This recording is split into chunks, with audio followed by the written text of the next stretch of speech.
Evet arkadaşlar, bugün dinlenme günü. Yani eski kale içinde video çekiyorum. Herkese iyi dinlenmeler yani. Yani bakın, çocuk dinlenme yerleri de ayıktır burada. Yani turistik arabalar da burada. Hani kale içindeyiz. İyi dinleniyoruz. Ne yapalım? Yani iş yok günleri, dinlenme günleri. Böyle şeyle çıkarıp dinlenerek. Allah'ın izniyle. Bakın nasıl güzellik. Bunun çiçek açtığını hiç bilmem. Şimdi açmış. Nasıl bir güzel çiçeği varmış. Ha, yoksa ağaçtan mı kaçmış? Ha, bu ağaçtan kaçmış. Bakın bu ağacın çiçeğinin güzelliğine. Yaprak yoktur ama çiçek vardır. Kokusu da çok güzel. Değil yani kokulamaya. Parfüm kokusu vardır bunun. Allah burada oturup da 3 saat 4 saat dinlemeye de gir. Deniz kenarı bir de. İngiltere'den gelmiş bu adamlar. İngilizce konuşuyor. Diyor yani.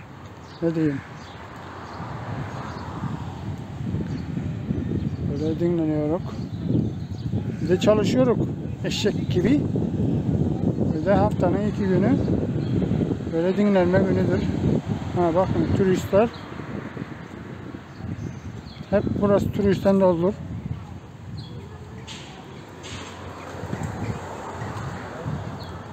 Abi Türk müsün? Türk müsün? Türk iş?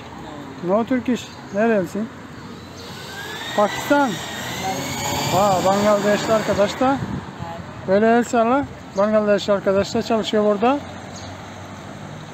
Dinleniyor şimdi bakın. Haftanın 2 günü dinlenme günüdür. Buralarda dinleniyor. Tamamdır her şey. Tamam. Gördünüz. Yani herkes burada haftanın 2 günü dinleniyor yani. Bu yukarıya çıktığınızda deniz kenarıdır zaten. Denizi yukarıdan bakabiliyorsunuz. Birazdan yukarıya çıkacağım. İstersen şimdi çıkayım. Yukarıya da deniz kenarında bakabilirsiniz. Şimdi yukarı çıktım. Şimdi bakabilirsiniz. Herkes resim alıyor. Herkes resim alıyor. Yurt dışından gelmiş turistler. Şimdi deniz. Zaten denizden oradayız. Çıkıyorum. Bakın denize. Böyle değil mi? İsterseniz deniz kenarına tam olarak varıp da alabilirik resmi. Bakın çok güzel manzara. Ama tam deniz kenarından almakta rüzgar, deniz rüzgarı. Böyle ağaçlar, çiçekler arasında dinlenmek daha iyidir. Deniz kenarından, yani deniz kenarı o çöllüktür, kumluktur, sıcaklıktır. Onun yüzünden yani burada dinlenmek daha iyidir, tavsiye ederim. Tabii ki deniz suyuna girmek başkadır. Binlerce turistler vardı burada. Şimdi gidiyorum kale içine. çok uzun ve mantıklı video olacağını umut ediyorum. Şimdi gidiyorum buradan. Bisikletler tabii ki kiralıktır. Kartla. Hepsi kartla. Adanın istendik yerine başka bir durak yerine kadar istendik durak yerine bırakabilirsiniz yani.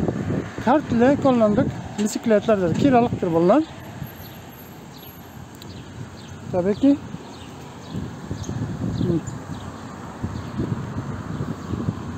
Şimdi sokaktan geçiyorum.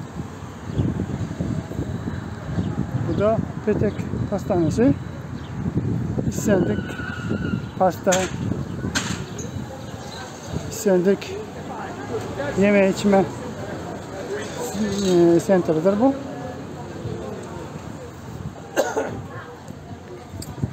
Şimdi devam ediyorum. Bu çanta marketleri, elbise marketleri, yani devam ediyoruz. Gözlük ve elbise marketleri, kadınlar, erkekler, kadınlar.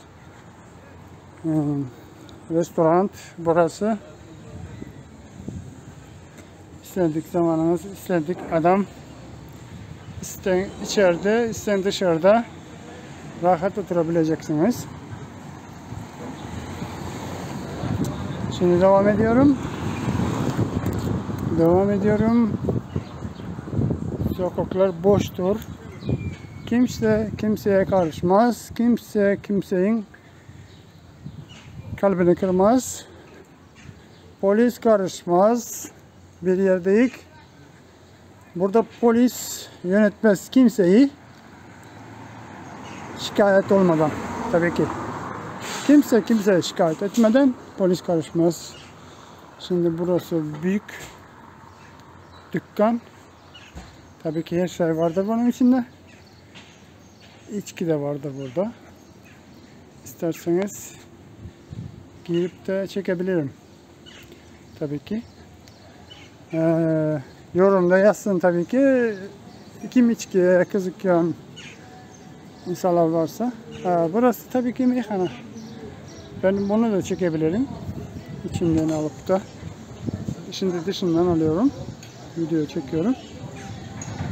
Burası meyhanedir.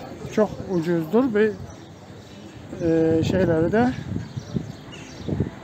tertipli. Her şeyi yerme yer. Çok pahalı değil burası. İsmini de söyleyeyim size.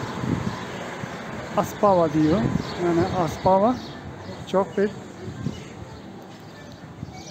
turistik mekanıdır burası. Turistler için uygun bir mekanıdır. Buralarını bilmem yani. Buralarda yani mekanı gibi restoran falan yapılmış. Ama buralarını bilmem, pahalıdır. Hiç bilgim yoktur. Ama Aspava bilirim. Yani oralarına bir kere girmiştik. Yani girdiğim yeri biliyorum, girdiğim yeri söylerim. Arabalar da çok ucuzdur burada. İşte bu araba 5000 TL'dir.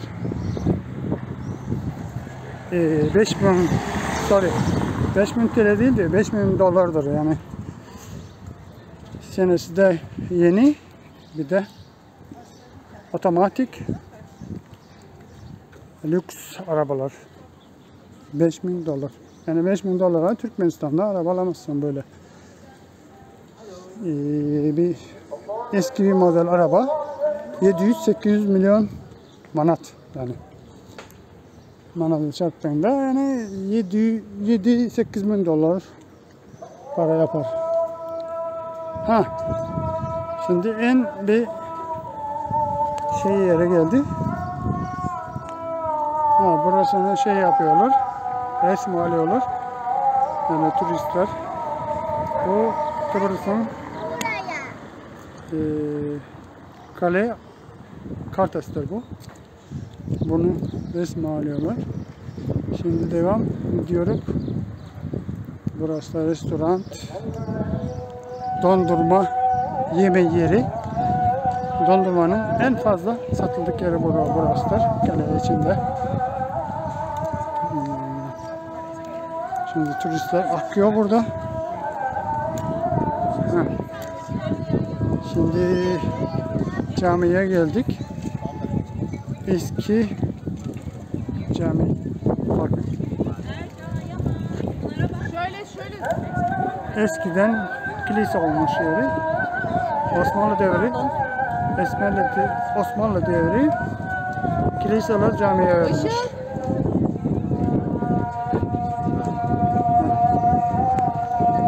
Turistler burada akıyor.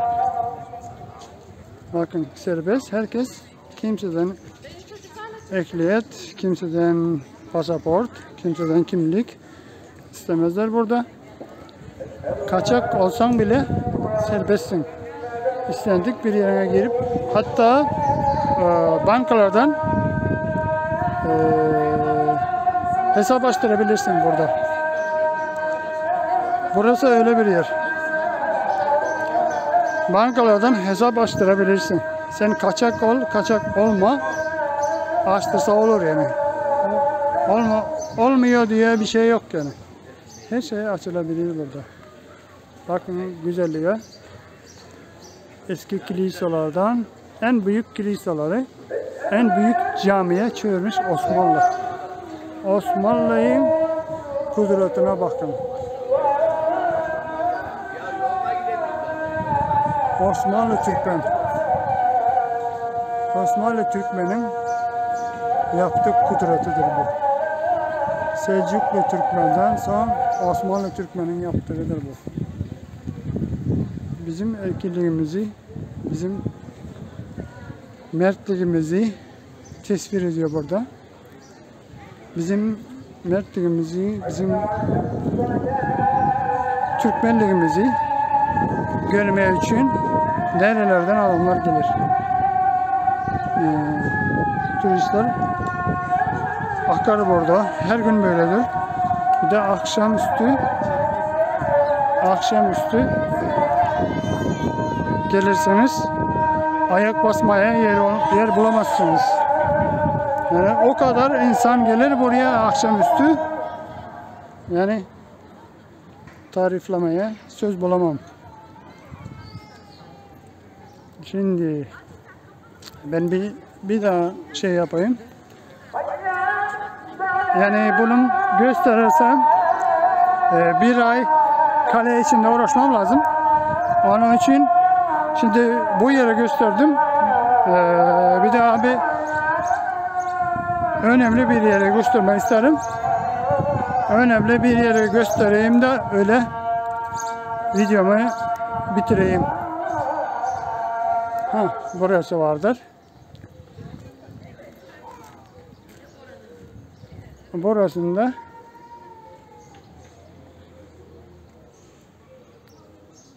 Venüs. Şimdi bu taraftan okursak yanlış olur.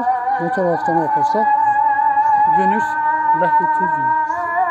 Tomb of Venus İngilizce'de yazılmış ve Türkçe'de yazılmış.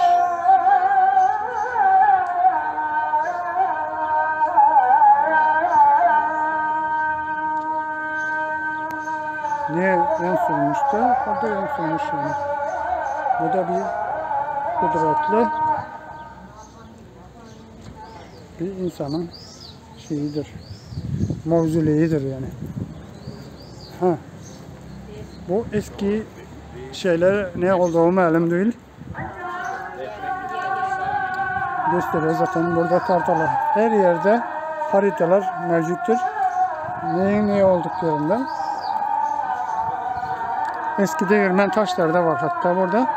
Bundan buğdayı un yapmışlar. Bu da eski mevzular. Kale içi böyledir arkadaşlar.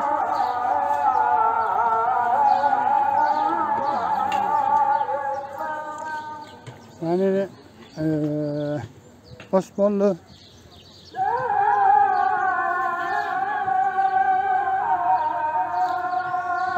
nasıl almış bu kaleleri? Bakın neyle almış. Başlamış artık. Bunlar bitmiş. Osmanlı'nın aldık topları bunlar. Görüyorsunuz. Tabii ki bunlara da taşlarıdır.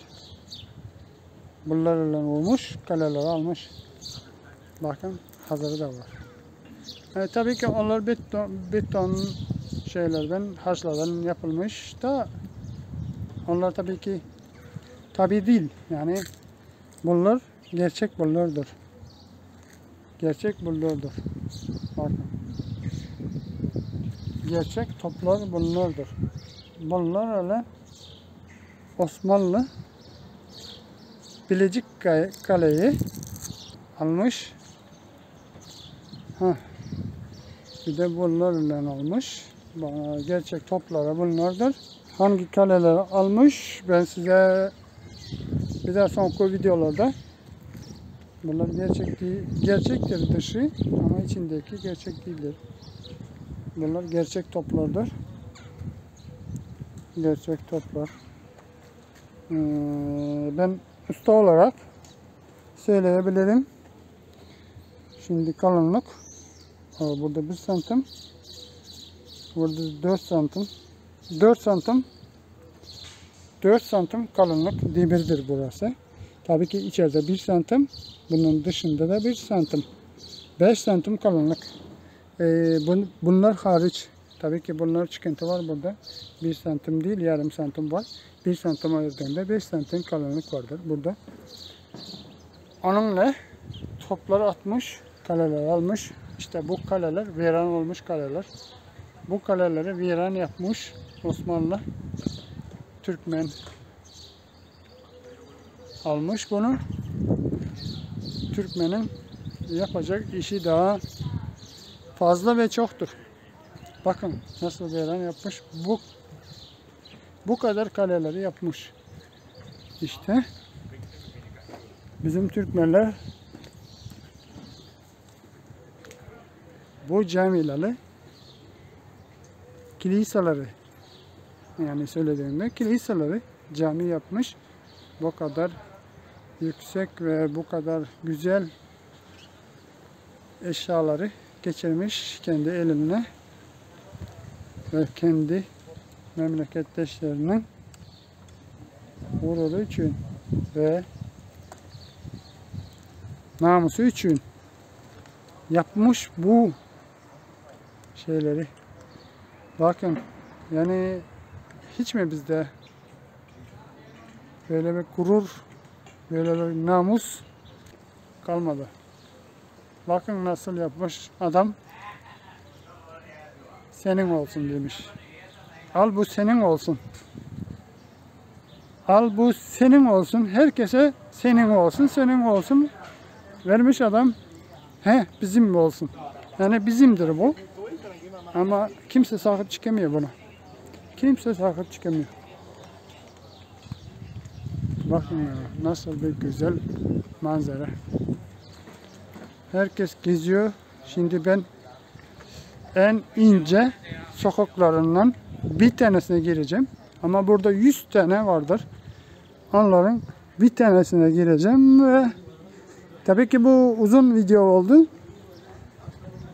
Sayarım, bunu parça parça görebilirsiniz. Şimdi en uzun ve en güzel sokaklarından bir tanesine gireceğim. Tabii ki çoktur. Burada 100 tane, 1000 tane vardır. Onların bir tanesine gireceğim. Tabii ki. Şimdi bakabilirsiniz. Buradan ilk girdiğimde altın dükkanından başlayacağım. Böyle. Orada gece çalışır. Restoranttır bu. Tabii ki. Şimdi geçiyorum. Buradan. Gümüştür bunlar. Hepsi. Bunlar da gümüştür. Geçiyorum, devam ediyorum. Bu en bir güzel sokaklardan, birisidir. Yani çekiyoruz videoyu. Elbise dedi, çanta falan, dükkandır her tarafımız. Yani sıkışma şeyi yoktur. Yani bakabilirsiniz. Hatta elinize alıp da bakabilirsiniz. Fiyat çok ucuzdur. Eurodur bazıları. Ama euro olduğunda bile çok ucuzdur. Bakabilirsiniz. Yukarıya doğru sokak var burada. Buradan da gidip de bakabilirsiniz. Yer yeri yani mantıklı bir yer. Kusura bakmayın, bazen Kıbrıs'ta konuşuyorum. Bakın, altın, gümüş şeyleri vardır. Her yeri marketten dolu. Bir de şeyler vardır, restoranlar vardır. Yeme içme kahvehanalar.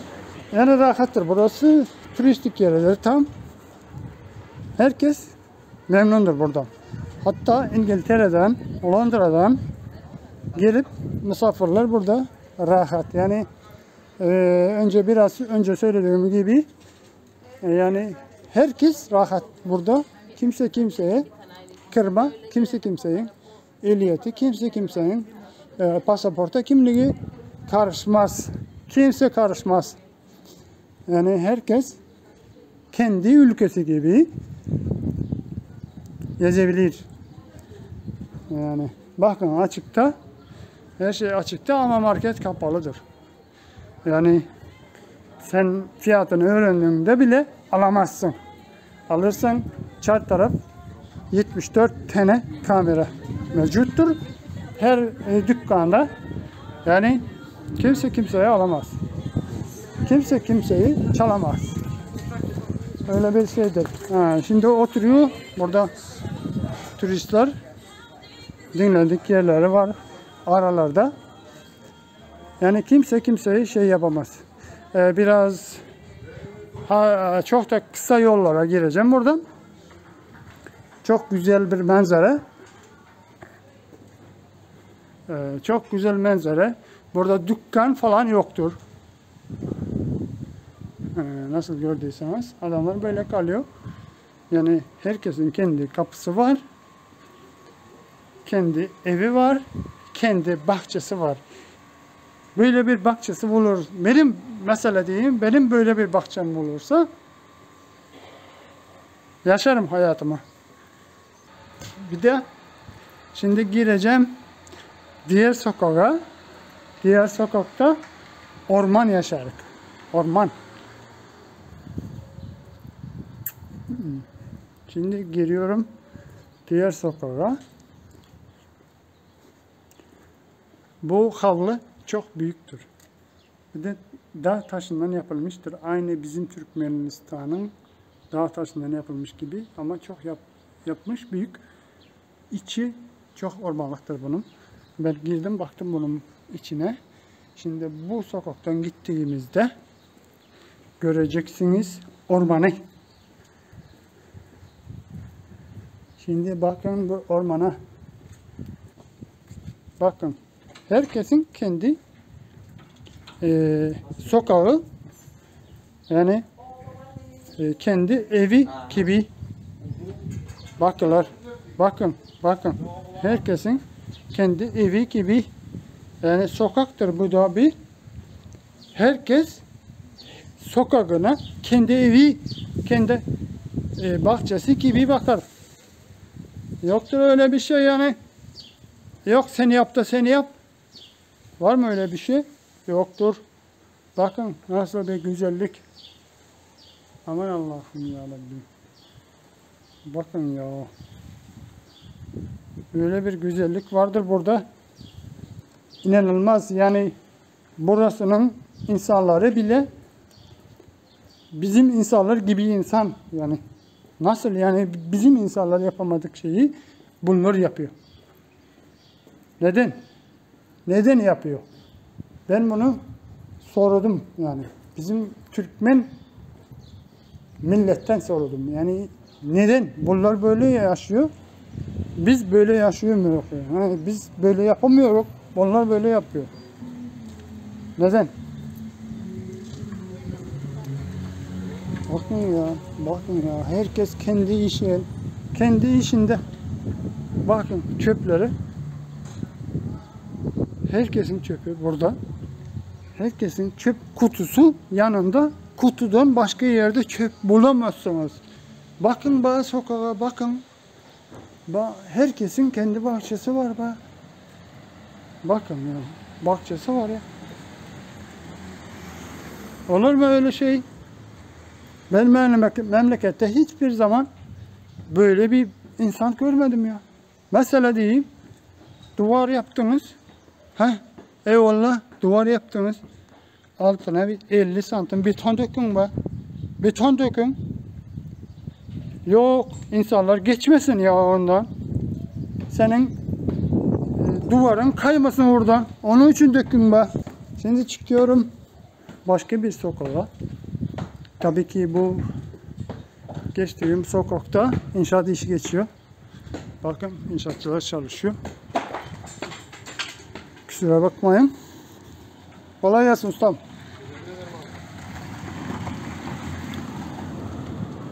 Video çekiyordum da sen de gittin. Şimdi bakın eski evlerden birisi. Yani iç dış mı tamir yapılacak bunu? Yani içerisi de olacak da içerisinin hepsi olmayacak. Ha. İç dış tamir yapılıyor şimdi. Tabii ki bunlarda eski binaları çok kıymetlidir. Onun yüzünden. Yani dışına alçıma yapıyorsunuz, sıvama yapıyorsunuz. Biz bunları derzleyeceğiz. Ha. Bina gibi var ya. Evet anladım. Derzli ondan sonra da alçı çakacaksınız. Değil mi? Yok, alçı yapmayacağız. Bunlar bu taşlar dışarıda olacak. Böyle taş gözükecek. Taş gözükecek. Şu He. binayı görüyor musunuz? Evet. O bina olarak şu beyaz bina değil bak. Ama sıva yaptığından daha çok güzel gözükecek burası. Sıva taşlı daha güzel gözüküyor. Tabii ki taş gözükürse daha güzel gözükecek. Sıva daha gözükmez ya. Gördünüz mü? Taş önemlidir burada. Taşa çizgi verip yapılmak. Yani bizler de sıva yaptırıyoruz. Kara sıva yaptırıyoruz.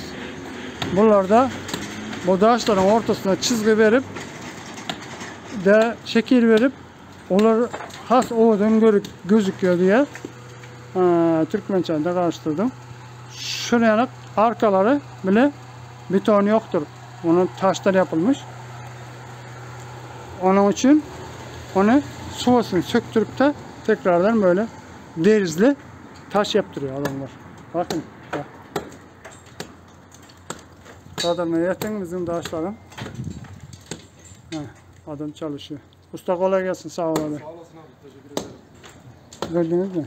Ustalar bile ezzet hormatlı. Tabii ki biz de ustayık. Biz de bu işleri yaparız da. Ama böyle oturma, kırma işlerini yapmayık. Biz ne oldan açara eline vererek bana böyle fanşıcayı mesela diyeyim. Selam. Video çekerek kusura bakmayın. Bu binaları biz yaptık. Bu taş çayları eskiden yapılmış. Yani bu kaledir. Eski kale. Kusura bakmayın. Sadece video rolik yaparak da onun için resim aldık bu ustaları falan.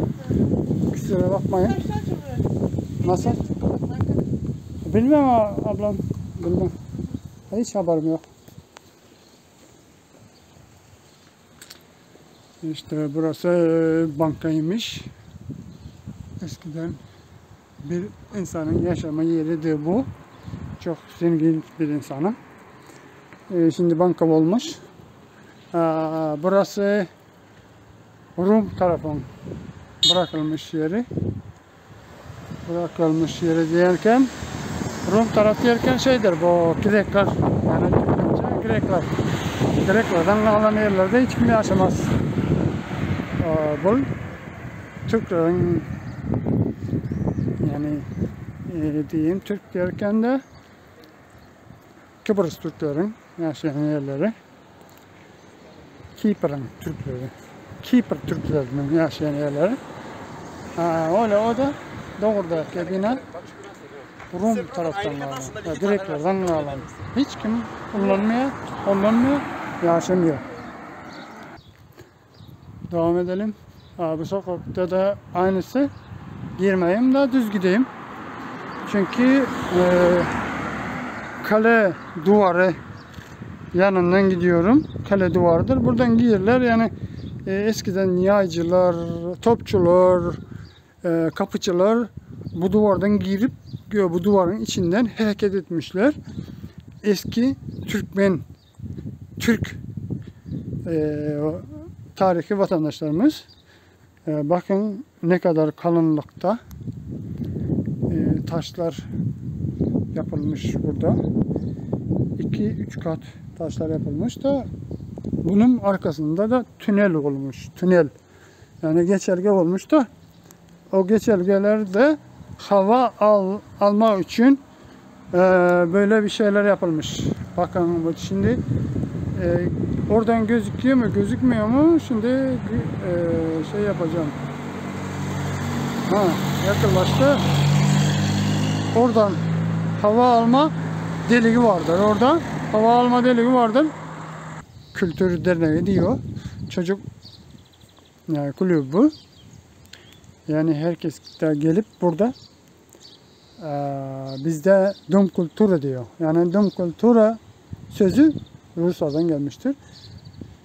Çocuk kulübü yani kültür derneğidir. Ben hazırında öyüme yakın geldim. Bana öyümün köçesi diyeyim Türkmencelep. Öyümün yolu. Yani öyüm derken bizde kvartirada kalıyoruz ama kvartira olsam kontraktlı.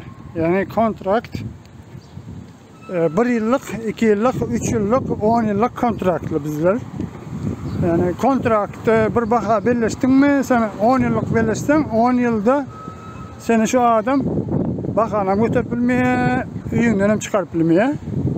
Senin üyün hesaplanıyor. Sen onu çıkaracak olsan polise verip şikayet et biliyorsun. 1 yıllık olsa 1 yılın içinde sen çıkarıp bilmeye, sen şikayet et biliyorsun. 2 yıllık olsa, 3 yıllık olsa aynı. Öyle. Şimdi Önder Söda merkeze benim üyümün karşısı. Yani isterseniz ben hazır Önder'e benim nemem çek zaryadım azıcık ne merak tıkşitle 13% kaldı. Ben azıcık çekeyim de Önder'den maskeli girmeli. Onun için masken takkenadır. İsterseniz ben hazır Önder marketin yanında. Önder markete giriyorum. Bunu markette de şurada video çekken. Yani Önder markete serbest girdik. Yani isterseniz flaşka alırsınız. Bana flaşkalar. Flaşka alıp da girebiliyorsunuz. Evet. Yok istemezseniz burada küçük el arabaları var, şeyleri var. Yani Rusça adına karzın olur. İstendik şeyinde burası elbise bölümü. Elbise bölümü. Her şey var. Yani diyeyim her şey derken her şey yani. Her şey derken her şey. Her şey var. Kadınlardan başlıyor erkeklerin şeyine kadar. Burada un üretmeler yani önümleri un örümleri var. Yani ne isterseniz var. Yemek yani iyi viski önümleri full gördüğünüz kadar. Soft içmeleri. Burada her şey var. Bu kömürdür. Bu elde yapılır. Türkmenler de yapıyor bunu. Ama yakmak istemez Türkmenistan'da. Bu odun kömürüdür. Odundan yapılıyor. Odun kömürü yadınızdan çıkarmayın. Odun kömürü. Ağacın şakasından yapılan odun kömürü. Kömür. Normal kömür odundan yapılıyor. Kömür gaz olmak gerekti. Kardeşler. Ha, etin iççik bitçiğinden sütçüğüne çeli var. İsterseniz hem meladına çeli var. Ene göğü onun markete. Bu arası. 50 litreli baka 19.90. Bana keremi alsanız, bir tane keremi. Beyaz kerem diye. Beyaz sarma diye. Beyaz sarma. Sarma bularda sarma kerem böyle. Bir tane 19 TL pajasta. Hani neler var? Çarlı yeşil biber. 12.91 kilosu. Pajasta yarım kilo alın. Bir tane alsanız hakkınız var. Bir tane alsanız bana şu pomidor 24.90. Domates diye öyle. 24.90. Şundan birini alsanız yine şu kasada Türkmenoğlu işlevatı. Türkmenoğlu bir tane alam ölçü verir. Anlatmayalım. Normal mi? Ve salam diye koyuyor Türkmenler için. Yine Türkmenoğlu işlevatı. Bir tane pomidor ama ölçü veriyor. Kilo almana gerek yok. Yine şurada hem mezat var. Üzüm gerektiysen, üzüm bana kışını yazın. Böyle boy kömelek gerektiysen kışını yazın. Hem mezat kışını yazın var. Hudaya şükür. Tarpızam kıştan ya yazan var. Onun kilosu 29.90. 2 kilo çıkıyor bana şu. Alsan 2-3 kilo çıkıyor. 29.90. Yine var. Pulun olsa var. Yine portakal. Yine 6.99 bir kilosu. Yine portakal. Yani pulun var. Berde işlesen pulun var. Yani bir gün işlemesen pulun yok. Günde işleye suda şükür pulumuz var. Günde alacaklarımıza pulumuza yetiyor. Artıyorum. Suda şükür. Yani tavuk etlerin hem medadı var. Yine şol daşlığından başlap bağırına, yüreğine çelli tavuğun berde pul.